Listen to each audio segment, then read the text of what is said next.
Oh, I'm in shorts. It's warm, I'm in shorts. You join me inside the cabin of the 2020 Kia Stinger GTS, a limited production car from Kia. They say they're only going to make 800 of them, and they come with exterior and interior unique touches, along with, more importantly, a limited slip differential with the torque vectoring all-wheel drive system. That's the only way you can get that in the Stinger GT. So this would appear to be the driver's version of a driver's car. But more than that, in this review, I want to find out if it's comfortable. Is it daily drivable? Does it have the right technology that you need? Is it the right fastback sports sedan for you? That's today. And there it is, the 2020 Kia Stinger GTS. Shown in the only paint color you can get for this car, Federation Orange. Do you like the color? Let me know in the comments. I personally like it. It doesn't gel super well with the red accents that I'll point out as we make our way around the car. But as a standalone paint color, it's pretty unique. You're not going to see many cars out there on the road that look like this. And if you see a Stinger in this color, you know it's got to be the GTS. Now, before I get into this exterior walk-around portion, a couple quick announcements for you. If you have not subscribed to the channel, please do so. You'll get access to the daily videos that I have for you. I've got walk-arounds, I've got POV day drives, POV night drives, live Q&As, and reviews just like this one. So you'll want to subscribe, hit the bell to get notified, and enjoy the daily videos. If you want to dive right into the walk-arounds or PV drives for this car right here, you're more than welcome to. You might want to stick around for this review because I've got some good, useful information for you. But if you want to just dive right in and experience the car yourself, feel free. And last but not least, if you like the daily videos I put out, and you want to support the channel, I'm honored. And there's a couple different ways you can do that. I've got MilesPerHr t-shirts and other merch, and then I've got a Patreon account where you can become a patron and support with monthly donations and earn yourself some pretty sweet perks. And with that stuff out of the way, let's talk about this Kia Stinger GTS. We'll start up here at the front, and we'll note some specific GTS touches like these carbon fiber treatments. This one for the grille surround. Very high quality looking carbon fiber. Doesn't look cheap at all. And it goes around this honeycombed grille with these metal pieces on the outsides. Got your Kia badge. And then down below, front air dam, mostly functional, few pieces blocked off. This is blocked off here, these pieces in here are blocked off, and then you've got this dark chrome piece that runs along the bottom. We'll see more of that dark chrome elsewhere in the car. And then the black front splitter, very low profile front splitter, that goes just beneath the bodywork that cuts in sharply. And then over to the standard LED headlights and super cool LED daytime running lights, along with these LED turn signals, which I very much enjoy. Cool pattern on those. And then down here we have some functional vents providing cooling to the brakes and tires. I will be sure to point out what vents are functional and what are not as we're doing this walk around. These are definitely functional. And you've got this black gloss trim around that. Definitely like the front end styling of the Stinger, and the GTS carbon fiber touches help. Moving our way onto the hood, we're going to get into some non-functional vents.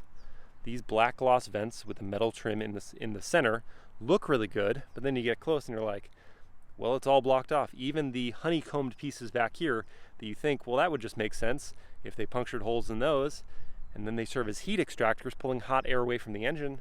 But no, those are blocked off. So it's purely stylistic. And they do look good, but come on. How much more would that add to your production budget to make those functional? Down here, we've got the same wheels from the Stinger GT, 19-inch ones. They look good. Not my favorite wheels on the market, but they've got some style to them, more than just, generic 5 spokes. And then in here, we see some 4-piston Brembo front brakes, 2-piston Brembo rears, 13.8-inch front rotors, 13.4-inch rear. Unfortunately, they are not ventilated. They've got good stopping power, but you wonder on a racetrack, if you were to take this out for a track day, would they hold up without any ventilation, apart from the ventilation from that front vent. Those are wrapped in Michelin Pilot Super Sport tires, size 225 front and 255 rear. Not the biggest rubber out there, not the widest rubber, I should say, but pretty substantial grip, especially with his all-wheel drive model. Moving along back, we see more carbon fiber treatment for the side vents. And these are, like the front, functional. And the carbon fiber looks good. It's like a mix of carbon fiber here and then black gloss on the inside.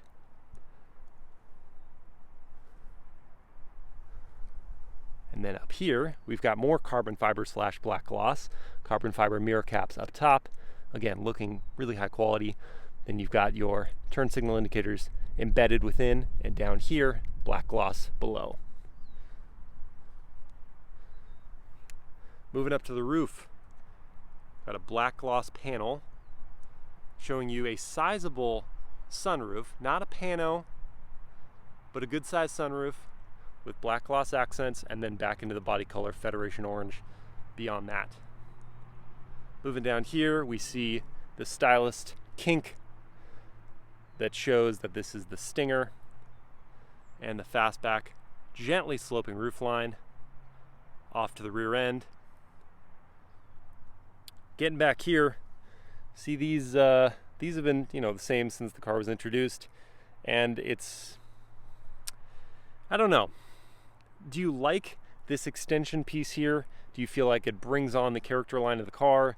It underlines it in a way. Here's the character line coming from this trunk all the way along the side and up, disappearing here over the front wheel arch. Do you think that this piece here does anything for the design of the car, or is it sort of useless and they should get rid of it? You tell me. Another styling line on the car, we've got this the dark chrome piece that runs all the way from the trunk up into the window surrounds.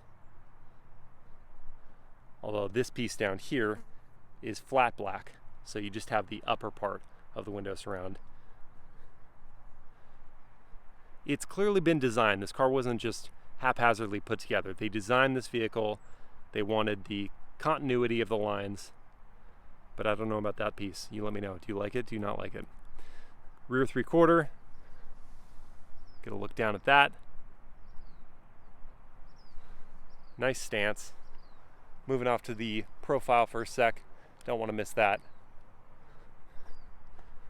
This with the fastback, I think perhaps the best look at the Stinger GTS. Looks like it's in motion, looks like it's powerful, capable of high speed. But should it be orange? Should it be orange? Should it be only offered in orange? Should you also be able to get this in maybe a white pearl or a black metallic? I think so. Yes, then you wouldn't know just driving around that it was the GTS, but I think those colors would match better with the, missed this on my way, with the red brake calipers. So I find that the red Brembos and the orange color don't go so well together.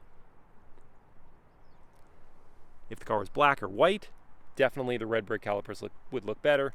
These tail lights would also look better. The red and orange don't appear to be friends. But now getting to the rear end, handsome looking rear.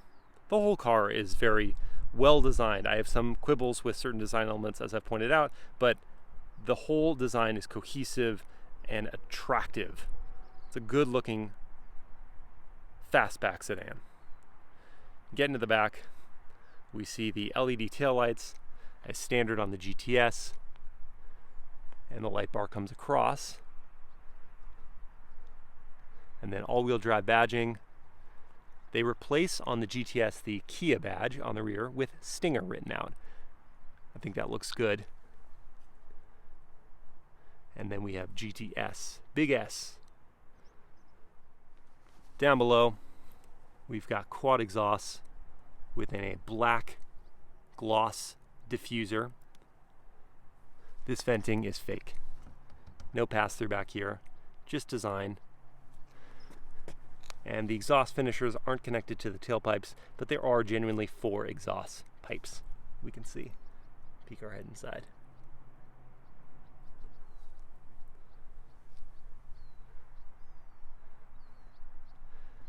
And that is the exterior of the Kia Stinger GTS. A few, not many, a few distinctions for the GTS compared to the standard Stinger and standard Stinger GT. The most notable being, of course, the orange paint job. But with the exterior done, let's hop into the interior and see what Kia has done.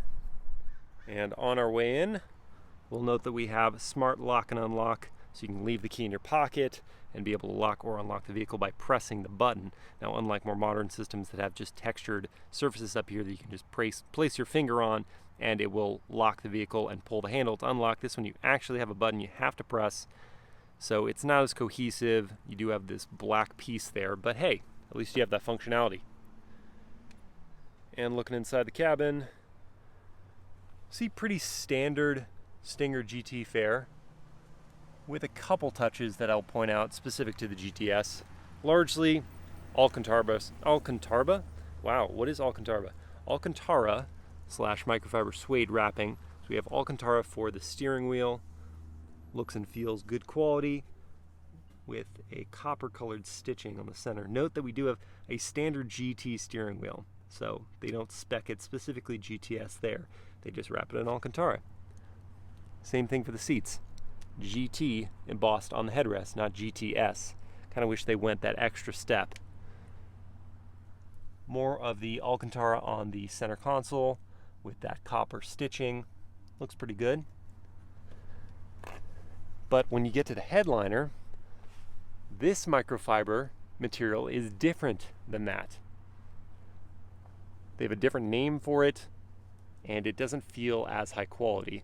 Fortunately, it's not a place that you should be touching all the time, but I'm thinking that the sun visor may not age very well because you do touch that with some regularity, and it does feel a bit lower budget. You can see the good size sunroof there, not pano, but larger than your standard moon or sunroof. The seats are leather and power adjusting for the front passengers. Nice thick side bolsters here. Got your lumbar control for the driver. There's cheaper stuff here, cheaper stuff down here. Nice looking trim piece there. And no adjustment for the thigh bolsters, so just hope you find a good driving position and your thighs aren't hanging off too far. Stinger on these carpeted floor mats, and then metal plates for the dead pedal, brake, and throttle.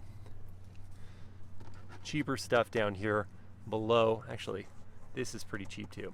So steering wheel backing, which good tilt and telescope on the steering wheel. Show you that. Hard to do from the side. So good amount of range with the steering wheel, but note that this plastic is cheap. Not the worst thing in the world. This plastic's pretty cheap. This up here is a softer material, and they kind of do the fake stitching there. So at least this piece is the soft touch. This is scratchier. This is super scratchy down here. You've got your fuel door release there. That's for your fuses. Going over to the driver door, see this metal trim piece in here. You do get a 750 watt Harman Kardon sound system with the GTS. Pretty good sound system. Metal look, definitely plastic finishes here. So metal look here, metal look here. Scratch your plastic down here. So there's the soft touch leather in the door insert, but then you go below and it's scratchy plastic. Not a ton of storage in the door either. Up here you do have auto up down for the front windows, got hold for the rear, or sorry, yeah, auto up down, and then hold for the rears. Power folding door mirrors, and a softer touch but not leather material up here where you might rest your arm on the door. Getting inside, let's fire her up. Press the start stop button here. Close this door. Good solid sounding door close. You can see the flat bottom to the steering wheel. Some controls on the wheel for your media. Pick up your Bluetooth phone call. Turn signal sounds fine, not insulting. Pretty plain dashes, gauges rather, on the dash. Not anything exciting, just plain black and white with a red needle. It's a little underwhelming. I wish they did something there. And you do get the smaller TFT display, unlike the GT1 or GT2 trim of the Stinger GT, where they get a 7-inch TFT color display. This is a pretty small one and limited functionality to it. So let's zoom in. You can see your fuel economy. That's your XM radio station. Trip. This is your digital speedo. Drive mode. What else we got? Compass. Tire pressure. And some settings. So not a whole lot that you can see and do here, but it's better than nothing. Moving out, you've got your wipers off to the right, paddles on the steering wheel. It is an 8-speed automatic. They're giving you paddles, but they are not high quality paddles. They aren't the worst thing I've ever experienced, but not a big range of motion, not a satisfying noise when you click it, and the material itself is pretty cheap. Off to the right, that's how you adjust the pages in the TFT. Cruise control, no adaptive cruise control or lane keeping assist is offered for the Stinger GTS. You're just working with blind spot monitoring with rear cross traffic and parking sensors. Those are your safety features. So unlike a lot of modern cars that are coming with that stuff as standard, the Stinger GTS does not have that. As for the rest of the dash, I like the Mercedes-Benz style circular air vents. This material is soft touch. That up here is harder plastic. This is that same fake stitch, soft touch.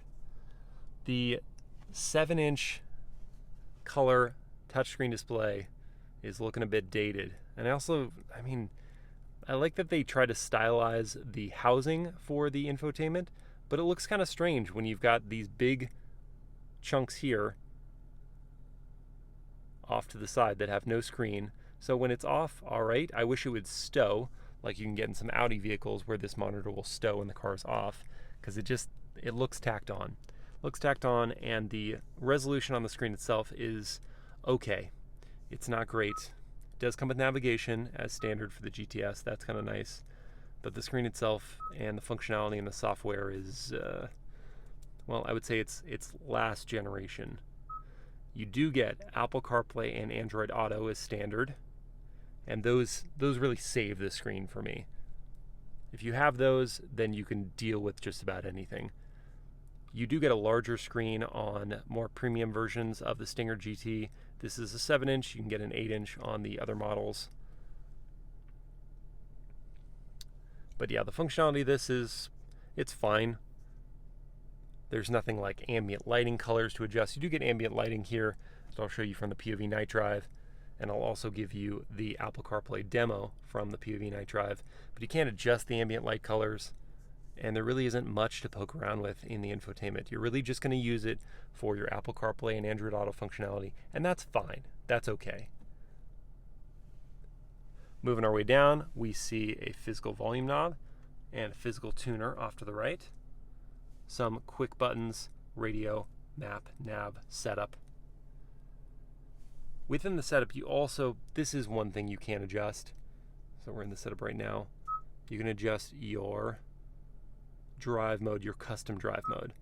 So here we'll see the drive modes down here, but your custom is one where you can adjust the powertrain, the throttle response, the shift timing effectively, the steering, how heavy is the electric assistance, and your all-wheel drive, do you want it in sport or eco or comfort? So those are different things that you can calibrate and just have those pre-programmed. Like other cars have individual modes, Kia calls it custom mode. So that is one thing you can do in the setup screen. Dual zone auto climate control, front heated seats with 3 levels. It frustrates me that you can only pull it down. My default is always to push it up. You can only pull it down. You also have heated steering. That's standard on the GTS. No seat ventilation like you can get in higher trims on the GT, however. You've got your aviator style gear shift selector. And you can see we don't have a 360 backup camera, but we have a wide angle, not crazy wide angle, backup camera with the grid lines. I do love the style and feel of this gear selector though. It's authoritative to push that into drive. That's cool. And then behind this, we have some connection ports. You have your DC outlet, aux, USB, and key wireless charging. I'm glad it has that. That's a nice feature to have, and that's standard in the GTS package. Cup holders. Well, they look to be okay size, and I wonder then if they can hold my large water bottle as part of the large water bottle test. Let's find out. That's a definite no. That's a no. Center console. What do we got here? Well, that might work. I've got to probably take some stuff out. And this tray is, no, tray can't stay. Tray can't stay. That's going out. Can it fit in there? Yes, it can. If you remove the tray, your large water bottle can fit in the center console. I don't know what you would then do with the tray. That would be kind of annoying. So that's a half-hearted pass. The door pockets, I saw that they were pretty narrow. I know how this is going to go. Yep, that's it. And glove box, who cares? So that means that the large water bottle can fit in the Kia Stinger GTS, but only barely and only in one spot. Yeah, okay, fine, it passes. It passes, okay. And while we're just poking around the center console, we saw that there is this tray that slots back here to hold your keys and what have you. And speaking of, we can take a look at the Kia key. This is probably one of the coolest parts of the car. You've got this stitching on the outside, even though it's kind of a harder plastic. It's fake stitching for sure, but the kind of trigger bomb release way that this is designed is so cool. Yes, it's been this way for a couple of years, but it's still awesome to hold and look. You've got trunk release, unlock, and then lock is your big button up top. It just feels so cool to press the button. So I like that. Thought I had something else to say. I don't. In here is a little place to store trash, I guess. Nothing else for that to do. Continuation of the softer touch material in here, but it's pretty plain as we're getting over towards the passenger. We do have this metal strip that continues across the whole dash that I do like. So there's some design element there. Glove box, pretty good size. Probably could have fit the water bottle in there, but you know what? Doesn't matter. Doesn't matter. And let's take a quick scan of the interior, see what our visibility looks like. It is a sloping roofline, fastback design sedan, so yeah. Doesn't surprise me then that there is a blind spot right over there. And look at that narrow slot for your rear view. There's another way to see it. Just pretty darn narrow back there. So keep in mind your visibility is going to be compromised. It's probably why they give you blind spot monitoring as standard in the GTS. But sometimes seeing for yourself is just appreciated. So that's the cabin for front passengers. Let's hop into the rear. Oh, real quick, got to show you the sun visors. Showed you them briefly. Good size, actually pretty darn good size mirror. And a light up here, and they are LED lights. My voice is dying out. And we're back. All right, voice cleared now. Pulling this, we can see that it slides. Yes, it does indeed slide. No head-up display for the GTS, but it is available on other GT models. Now let's pop off into the rear.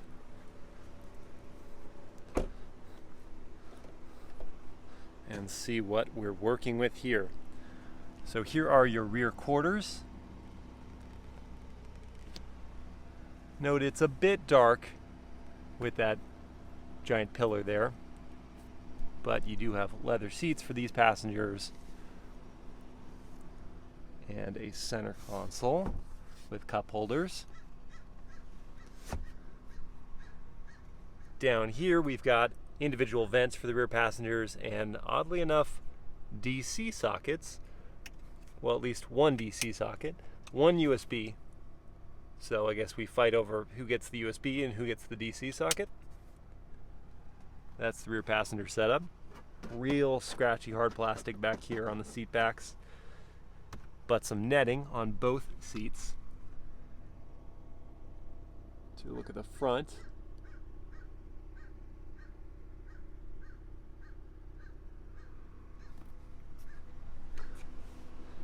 And here's your rear door. More of this softer touch material where you might put your arm. Leather on the insert with the stitching. More of the leather on the actual door armrest. Your window, notice not auto up down. And more of the scratchy plastic down here. Good speaker covers. Metal look to those. Metal look but real plastic. But really plastic to those pieces there. Let's hop inside and see how our space is. Okay, so the foot pockets are pretty darn narrow, so no real place for my feet to go. That means my knee angle is going to stay the same, but I do have knee room. That's important to note. 6 foot tall, behind my own driving position, I do have knee room. Headroom? Okay, let's see. All right, so my head is kind of on the roof. If I scoot my knees forward, which I can because I have the room to do so, then my head's not on the roof, but then I don't have the back support. So it gets a narrow pass for headroom for rear seat passengers, but you may want to sit upright, and then in that case your head is on the roof.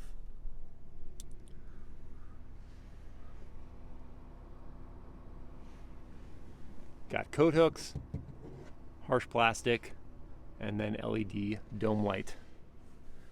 And that's it for the rear passengers. Let's see the trunk, which is the hatch style. There isn't a power release here, so you can't press the key button and have it raise automatically. You can't just tab the button here and have it raise automatically. You do need to lift it manually. But doing so opens up, and you can see the benefits of the hatch design here. You have more capacity than a standard sedan. Fit more things lengthwise. You have 20 something cubic feet of space behind the second row. I'll put the full metric there, and then 40 something cubic feet of space. Again, I'll put the real metric, the real measure in the card. These seats can split fold 60-40. This cargo cover you can remove very easily. My backpack, just for reference, that's what a backpack looks like back here. Stinger on the carpet covers, and then under here toolkit, and beneath that is a spare tire. It's not a full-size spare, it's a donut, but you've got your tools to change your tire, and then you actually have a spare tire, not just an inflation kit. But no lights back here. Oh, just kidding. There's a light right there and a light right there. So you'll be able to see what's going on with your trunk. I spoke too soon. Okay, so yeah, close it manually. It's not too heavy though. I like that it's not a really heavy hatch lid. That is your interior of your Kia Stinger GTS, which means it's time to rev it and take this bad boy for a spin.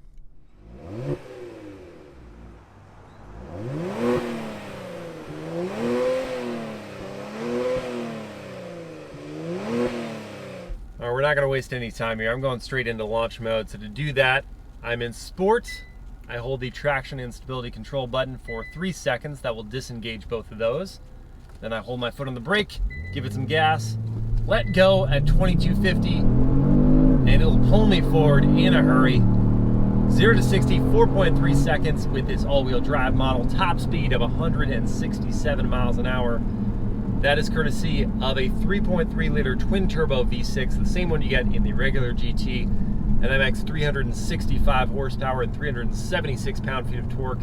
It is connected to an 8-speed automatic gearbox, and your choice in the GTS of rear-wheel drive, or as this one is equipped, all-wheel drive. And those components are complemented by a limited slip rear differential and torque vectoring all-wheel drive if you choose the all-wheel drive model. And that brings up a question. What is a limited slip differential? People will ask this, and enthusiasts will say, well, it's pretty much the divider between a regular sedan and a sport sedan. That's because the way an open differential works, a non-limited slip diff, is it will evenly distribute the power regardless of circumstance. So say you're in a corner and one tire has grip, the other tire doesn't. Well, the tire that doesn't have grip is just going to sit there spinning, wasting its time, wasting the power. But with a limited slip differential, it will shut down the power to the tire without grip and give it to the one with grip, therefore pulling you through the corner with confidence. And that's what I experienced from behind the wheel of the Stinger GTS.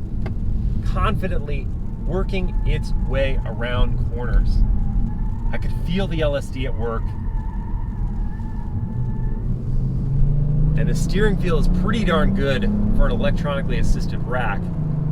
I can feel the torque vectoring system from the all-wheel drive, finding the placement of the power as well.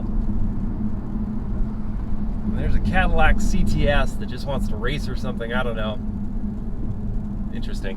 But I really like this setup, the hardware of this car. They've done a great job.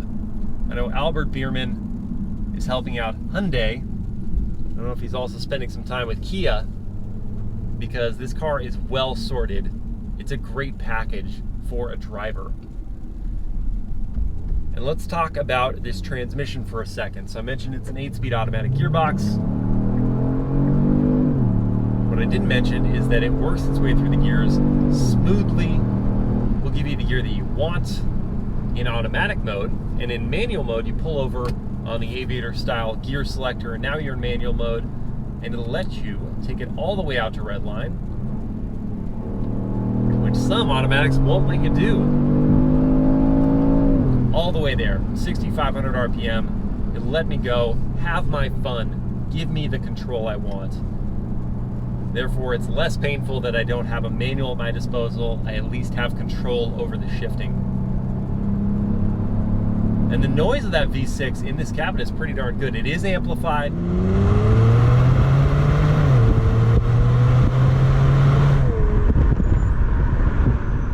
And that is something you can adjust in the infotainment system. But amplified or not, it makes a nice, throaty, meaty noise. Outside the car, not as impressive, but inside, not too shabby. And this car picks up speed very readily. It's a fun vehicle to drive.